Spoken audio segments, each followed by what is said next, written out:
fit wasn't that hard, I don't think. It was hard to arrange.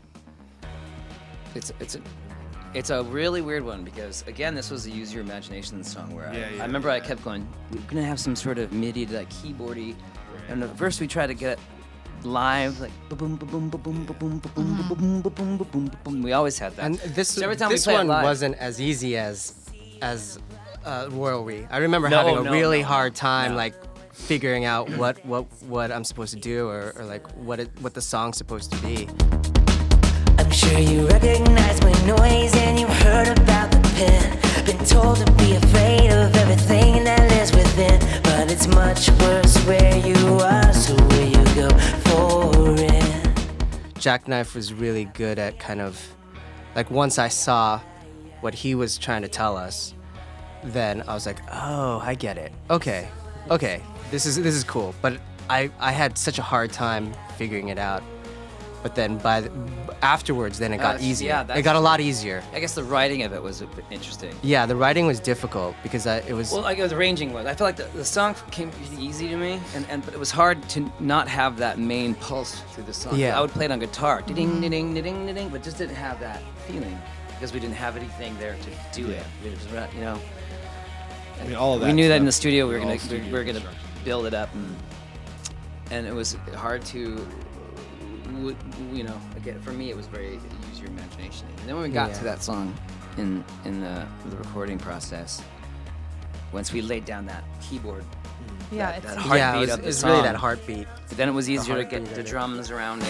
Flicker becomes thicker as we bottom out. The residents don't even notice our sudden shouts. Big change was adding that super Manchester-y sound. Yeah. Like That was happening you've never done during, that before. yeah.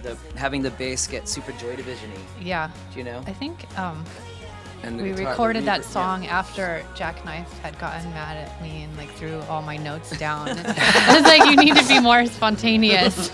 And Nikki had all these notes. It's hard because you go in trying to make a record in a spontaneous way, Yeah. and you have notes. Yeah, I know, but that's that's one thing about recording with him. I feel like, for me at least, I was able to grow out of that a little bit. You know, I still love notes, but it kind of, forced me to become more spontaneous.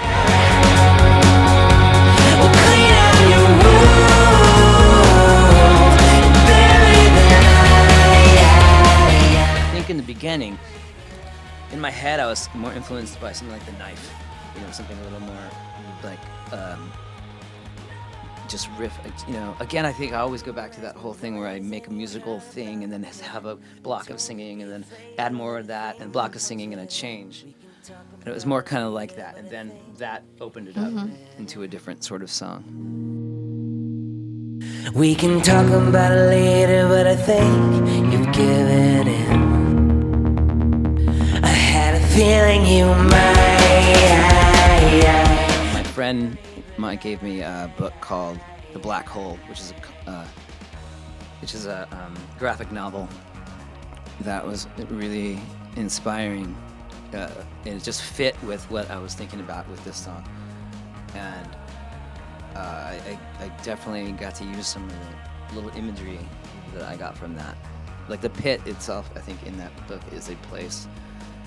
It's like a place in the woods where all these people, that's where they have to live. And it was a really good way to sum up what I was trying to say in that song.